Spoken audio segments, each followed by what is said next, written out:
भीमाईचा तो लाल, माझ्या भीमाईचा तो लाल, केलंय मला माल, केलंय मला माल, भीमाईचा तो लाल, भीमाईचा तो लाल, केलंय मला माल, केलंय मला माल, असा भीमाईचा तो लाल, माझ्या भीमाईचा तो लाल, केलंय मला माल, केलंय मला माल, माझ्या भीमाईचा तो लाल, माझ्या भीमाईचा तो लाल, माझ्या विरुद्ध उठवले ते बंड, गुलामगिरीचे तोडील साखळ दंड, गुलामगिरीचे तोडील साखळ दंड, गुलामगिरीचे तोडील साखळ दंड, माझ्या विरुद्ध उठवले ते बंड, गुलामगिरीचे तोडील साखळ दंड, गुलामगिरीचे तोडील साखळ दंड, गुलामगिरीचे. सर्वांना मैत्रीपूर्ण जय हिंद. आर के भटकर यूट्यूब चॅनलवर आपले सहर्ष स्वागत आहे. आपण पाहता आर के भटकर यूट्यूब चॅनल.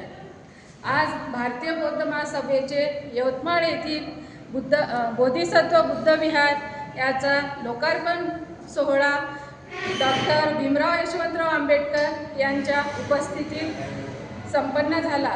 असेच आमचे नवनवीन व्हिडिओ आवडल्यास आमच्या चॅनलला लाईक करा, कमेंट करा, शेअर करा आणि सबस्क्राईब करायला विसरू नका. सर्वांना जय हिंद. कुठे लिंबू मिरची टाकताय, विमानं घेण्यापेक्षा लिंबू मिरचीच मारा बॉर्डरवरती जाऊन. अशा प्रकारे आज देशामधलं सिच्युएशन आहे. 2014 पर्यंत गुड्या गोविंदानी येथील नांदणारे लोक, 2014 पर्यंत गुड्या गोविंदाने नांदणारे लोक समाज, विशेषतः माइनॉरिटी समाज, आज भय और डर से भरा हुआ है, डरा हुआ है. जानते हैं कब कुछ क्या होगा हमारे साथ. पहिल्यांदा हिंदू मुस्लिम करून मुस्लिमांना टार्गेट केलं. हे आपल्यासाठी महत्वाचं आहे.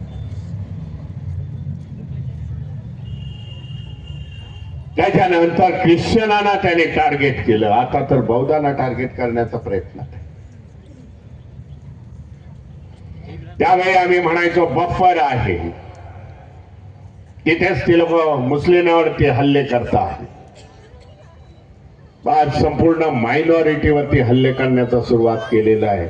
आदिवासी देखील त्यांनी सोडलेले नाही. काल 2 दिवसापूर्वी मी बामसेफच्या अधिवेशनाला होतो, आंबेडकर भवनामध्ये दादरच्या. सुबचन राम त्याचे अध्यक्ष आहेत, दुसरा बामसेफचं नाव घेत नाही. त्यावेळेला काही गुजरात मधून आदिवासीचे प्रतिनिधी आले होते, RR पटेल म्हणून, जे IS आहेत, रिटायर्ड IS आहेत, आदिवासी समाजाचे. बरं माझ्याशी भरभरून बोलले, भीमरावजी ऐसा है, ये लोग आते हैं, फंडामेंटलिस्ट लोग आते हैं, हमें डराते हैं. आदिवासींची संख्या पण देशाचा विचार केला तर 17%. लेकिन हम भी अभी तैयार हो गए. यहाँ जिस प्रकार से हम लोग ने बाबा साहब को अपनाया है, उदाहरण देते हैं हमारे समाज को. बाबा साहब अकेले लड़े थे, हम लोग तो आदिवासी इतने, हमें लड़ना पड़ेगा, बाबा साहब का विचारों के साथ लड़ना पड़ेगा. बाबा साहब हमारे आइकॉन है. बाबासाहेबांचा विचार, बाबासाहेबांची कृती घेऊन आम्हाला लढावं लागेल. हमारी कौम जागती रहेंगे, म्हणजे आदिवासी संस्कृती आम्हाला सुरक्षित ठेवावी लागेल. काय म्हणताय 140 कोटीचा हिंदू आहे. आदिवासींचे प्रतिनिधी मला सांगतात हम लोग हिंदू नहीं है, हम लोग आदिवासी है. त्यांची माग आहे या भारत सरकारकडे की या जनगणनेच्या फॉर्म मध्ये आदिवासींचा कॉलम व्हायला पाहिजे, त्याच्यावरती आम्ही देऊ, आम्ही हिंदू म्हणून लिहिणार नाही. बऱ्याच वर्षापूर्वी मला एकाने विचारलं होतं, जेव्हा मी कार्यरत झालो तेव्हा, अरे आम्ही मायनॉरिटी मध्ये आहोत साहेब, बौद्ध आहोत, मायनॉरिटी आहोत. त्यांना सांगू इच्छितो आदिवासी देखील मायनॉरिटी आहे, मुस्लिम या देशामध्ये मायनॉरिटी आहे. ते हिंदू समजत नाही, आदिवासी हिंदू समजत नाही, शीख नाही समजत स्वतःला हिंदू. असे अनेक समुदाय आहेत. कर्नाटकाचा समाज आहे, खूप मोठ्या संख्येने आहे, तो स्वतःला हिंदू म्हणत नाही. असे अनेक समाज आहेत की ते म्हणतात आम्ही हिंदू नाही. आपणही म्हणतो आपण हिंदू नाही, आम्ही लोक बौद्ध आहे.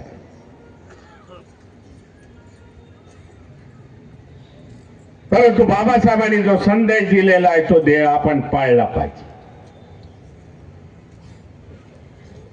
I am the first Indian आणि लास्ट इंडिया बोलताय. मी प्रथम भारतीय आहे आणि आखरी पण भारतीय आहे.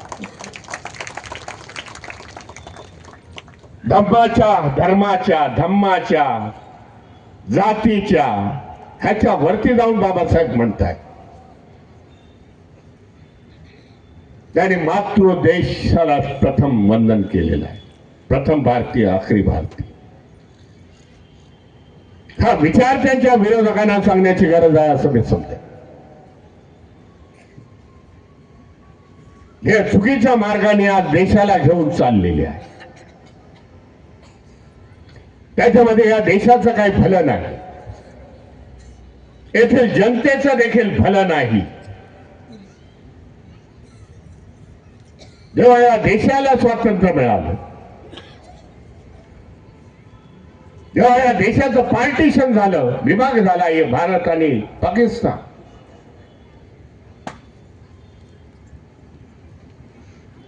या पाकिस्तानची निर्मिती ह्या धर्मावरती झाली, मुस्लिम धर्मावरती झाली. तो देश आज सुखी नाही, कर्जबाजारी आहे. शिया सुनीचे हल्ले होत आहेत, टेररिझम. बौद्ध प्रतिमा दिल्या, लोकांना डोनेट केली अमेरिकन माणसाने. बघ, जवळजवळ 6.5 फुटाच्या भगवान गौतम बुद्धाच्या मुद्रा त्यांनी दिलेल्या आहे. काय घोटक आहे बाबा, अमेरिकेमधून देखील बुद्ध येथे या देशामध्ये यावे, विहारामध्ये बसावे आणि विहाराच्या माध्यमातून बौद्ध धम्म या देशामध्ये पसरावा. जिथे जिथे बौद्ध धम्म गेला जगामध्ये, त्यांची आज भरभराटी झालेली. ते देश आपल्यापेक्षा खूप पुढे निघून गेलेले. आम्ही राहिलो या संस्कृतीमध्ये, लिंबू आणि मिरच्या याच्यामध्ये. पण हे पण आपण जाणायला पाहिजे, जेव्हा बुद्ध धम्म या देशामध्ये होता, बौद्ध राजे जेव्हा ह्या देशावरती राज्य करत होते, थोडक्यात नाही तर 1200 वर्ष देखील राज्य बौद्धांनी ह्या देशावरती केलेलं आहे. नाही सांगणार कोणाला, तुम्हाला नाही शिकवणार तुमच्या शाळेच्या पाठ्यपुस्तकामध्ये. परंतु त्यावेळेला ह्या देशाची स्थिती काय होती ते देखील जाणायला पाहिजे. आम्ही महासत्ता होतो, आज प्राईम मिनिस्टर बोलताय हमें महासत्ता बनना है. अरे जा जाऊन इतिहास बघ, कधी होता भारत महासत्ता. त्या काळामध्ये भारत देश हा महासत्ता होता, युनिव्हर्सिटीज होत्या, 19 युनिव्हर्सिटी होत्या. जगातील लोक इथे शिक्षणासाठी येत. देशाचा एक्सपोर्ट हा 60% एक्सपोर्ट होता. निर्यात ज्याला म्हणताय, आज जगतोय ते आयातीवरती जगतोय. म्हणून डॉलर वरती चढला आणि रुपया खाली आला. हे दुसरे विषय आहेत. अशा प्रकारच्या जेव्हा भारतातून बौद्ध धर्म लुप्त झाला तेव्हा या देशाला अधोगती प्राप्त झाली.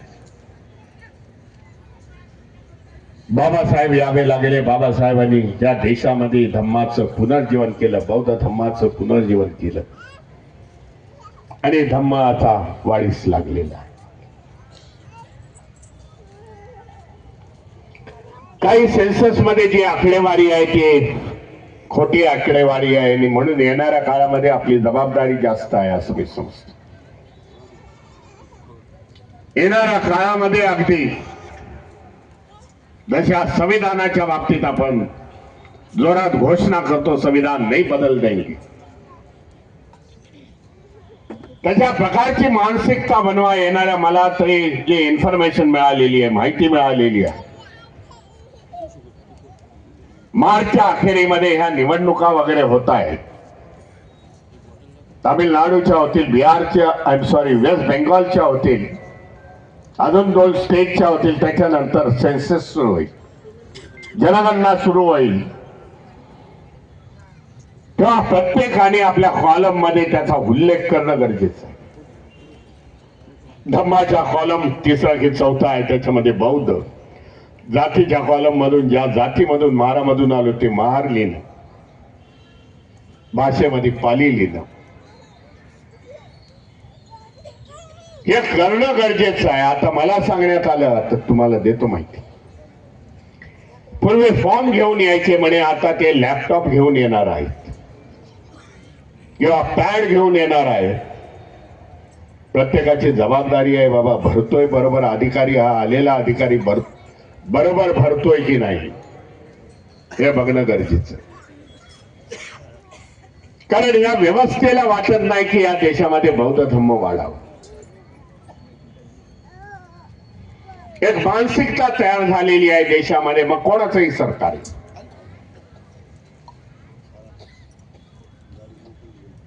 त्याला वाटत नाही की बौद्ध धर्म वाढावा, बाबासाहेबांची क्रांती वाढावी. या देशातील जे बौद्ध धर्मांतरित झालेत, या देशातील शेड्यूल कास्ट आहेत, वंचित आहेत, आदिवासी आहेत, त्यांना वाटत नाही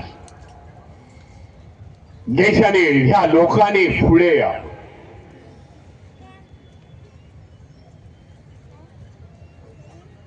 पूर्वी राजे होते, राजे आपला विचार करायचे प्रजेचा, अरे बाबा प्रजा माझी सुखी राहील. ते प्रिन्सिपल बाबासाहेबांनी तिथून उचललं आणि संविधानामध्ये टाकलं आणि वेलफेअर स्टेटची बाबासाहेबांनी कल्पना काढली. येथील प्रत्येक नागरिक, भारतीय नागरिक हा सुखा समाधानाने ह्या देशामध्ये नांदेल अशा प्रकारची बाबासाहेबांनी तरतूद भारताच्या संविधानामध्ये केली. बाबासाहेब हे देखील म्हणतायत कलम 52 मध्ये, मला वाटतं की देशाची पुढची प्रगती ही सायंटिफिक मार्गाने, विज्ञानाच्या आधारे व्हायला पाहिजे. तशा प्रकारचा प्रयत्न करावा असं बाबासाहेब संविधानामध्ये म्हणतात. आपण अधोगतीला देशामध्ये नवीन फायटर विमानं आली तर त्याच्या खाली लिंबू आणि मिरची ठेवणारा डिफेन्स मिनिस्टर देशाने बघितला. किंवा वाटली आज लोकांची. सन्मानपूर्वक जय भीम, सगळ्याचे अभिनंदन. इथेच थांबतो. जय भीम. धन्यवाद. जय भीम. मित्रांनो, अनावधानानं राज्याचे संघटक आदरणीय विजय कुमारजी चोरपगार साहेब यांचं स्वागत होणं अत्यंत गरजेचं आहे. ते स्वागत राहून गेलेलं आहे माझ्या चुकीने. आदरणीय विजय कुमारजी चोरपगार साहेब, राज्य संघटक, जे बोधिसत्व बुद्ध विहार समितीला भरभरून दान देणारे कुशल संघटक, आमचे मार्गदर्शक, यांचं स्वागत करण्यासाठी मी बोलवतो प्राध्यापक उत्तम शेंडे, जिल्हा सचिव पूर्व आणि किशोर आळणे सोबतच संजय वाघमारे या तिघांना मी बोलवतो. आदरणीय विजय कुमारजी चौरपगार साहेबांचं स्वागत करतील. सचिव पूर्व.